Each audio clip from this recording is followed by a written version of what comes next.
Oke, kembali lagi bersama saya di channel YouTube saya, Robby Apri Official. Baiklah, pada kesempatan kali ini saya akan menjelaskan tentang sistem tanaman padi menggunakan teknik jejer legowo. Tapi sebelum itu, untuk teman-teman tolong di subscribe, di like, di komen, dan di share bila perlu, supaya channel YouTube ini berkembang dan saya bisa membuat video-video lagi yang bisa menginspirasi banyak orang. Baiklah, semoga video ini bisa bermanfaat bagi kita semua. Dan langsung saja masuk ke videonya. Baiklah, saya akan menjelaskan bagaimana menanam padi menggunakan teknik jejer legowo 21.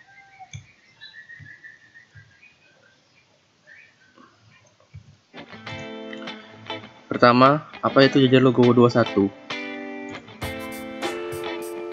Sistem tanam legowo adalah pola tanam yang berselang-seling antara 2 atau lebih, biasanya 2 atau 4 baris tanaman padi dan 1 baris kosong. Istilahnya legowo diambil dari bahasa Jawa, yaitu berasal dari kata lego berarti luas dan dowo berarti memanjang. Legowo diartikan pula sebagai cara tanam padi sawah yang memiliki beberapa barisan dan diselingi 1 barisan kosong. Ini contoh penanaman sistem jejer legowo 21. Bisa kita lihat ada barisan memanjang berbaris.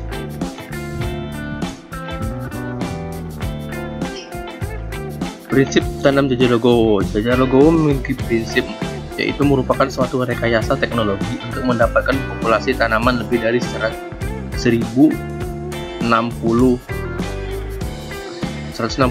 per hektar. Penerapan jejer legowo selain meningkatkan populasi tanaman, juga mampu menambahkan kelancaran sirkulasi sinar matahari dan udara di sekeliling tanaman pinggir sehingga tanaman dapat berfotosintesis lebih baik. Jadi tanaman jejer legowo ini memiliki populasi yang lebih dari 160.000 per hektar tegaan tanamannya itu. Jadi di sisi lain, jejer legowo ini lebih banyak tegaannya daripada yang biasa. Di sini juga jejer legowo mampu menambahkan kelancaran sirkulasi sinar matahari karena dia berbaris tertata rapi. Jadi matahari itu lebih mudah untuk masuk sehingga dapat berfotosintesis lebih baik. Kemudian sebelum dilakukan penanaman padi, terlebih dahulu dilakukan pembuatan baris tanaman yang dimulai mempersiapkan alat garis tanam dengan ukuran jarak ditentukan. Sistem tanaman legowo memiliki ukuran di mana 20 cm antar barisan, 10 cm barisan pinggirnya, dan 40 cm dari bagian kosong legowonya. Nah, ini alat yang digunakan untuk membuat barisan tanamannya, namanya caplak.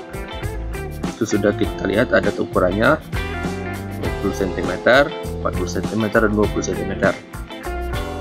Ini bisa dibuat dengan menggunakan pipa, besi atau kayu. Nah, ini contoh tanamannya. Jarak antar barisnya 10 cm, antar kanan kirinya 20 cm, dan antar padinya 40 cm yang luas legowonya. Ini contoh penerapan jejer legowo 21. Prinsip sistem penanamannya berbaris. Sebelumnya, lahan sawah siap untuk ditanami 1-2 hari sebelum dilakukan pembuangan air dulu, sehingga lahan dalam keadaan setengah basah. Kemudian ratakan permukaan lahan sawah untuk memudahkan dalam pembentukan garis tanaman yang lurus dan jelas dengan menggunakan alat tadi, caplak.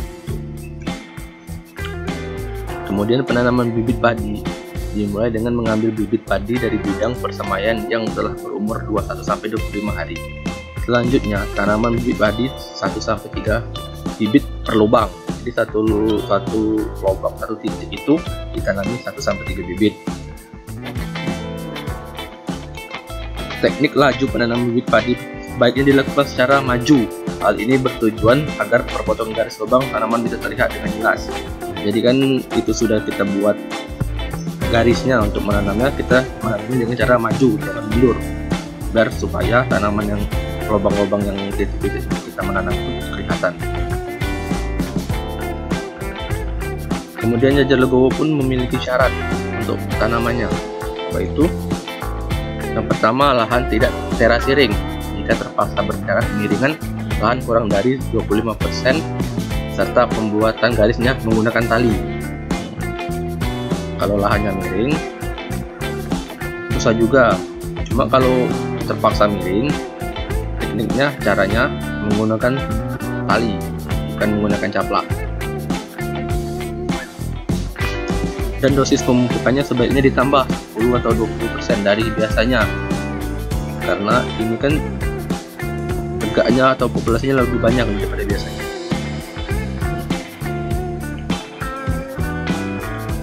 Kemudian usahakan barisan searah sinar matahari agar sinar matahari dapat lebih mudah sampai ke permukaan tanah. Jadi barisannya itu mengarah ke matahari gitu.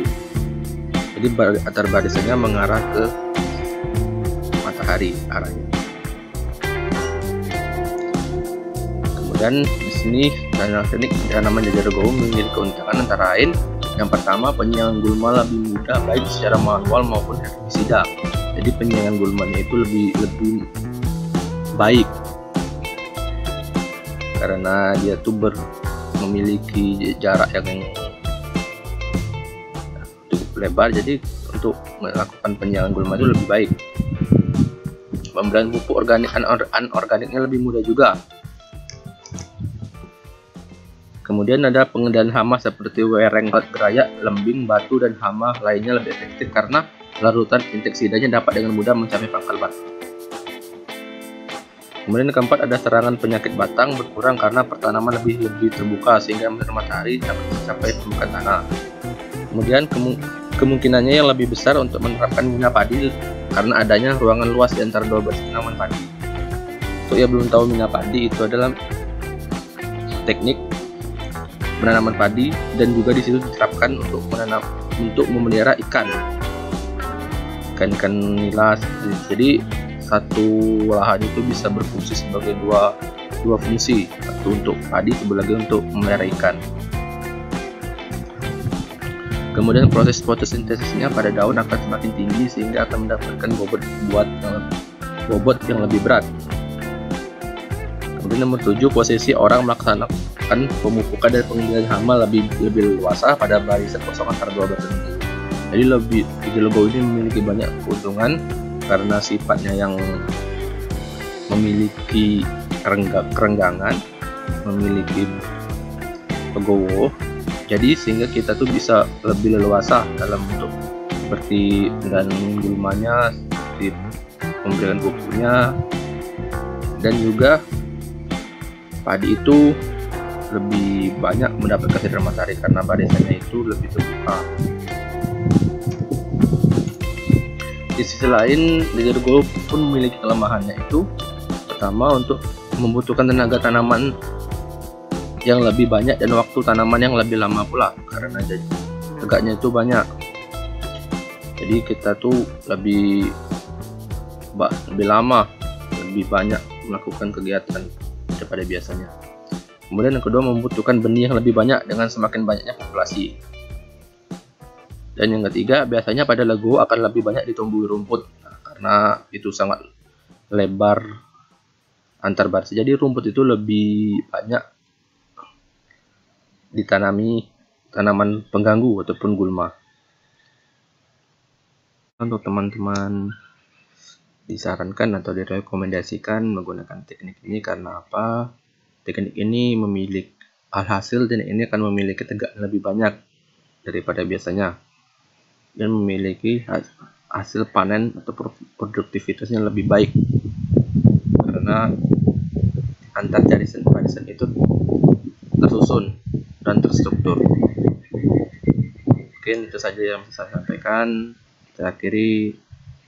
Assalamualaikum warahmatullahi wabarakatuh.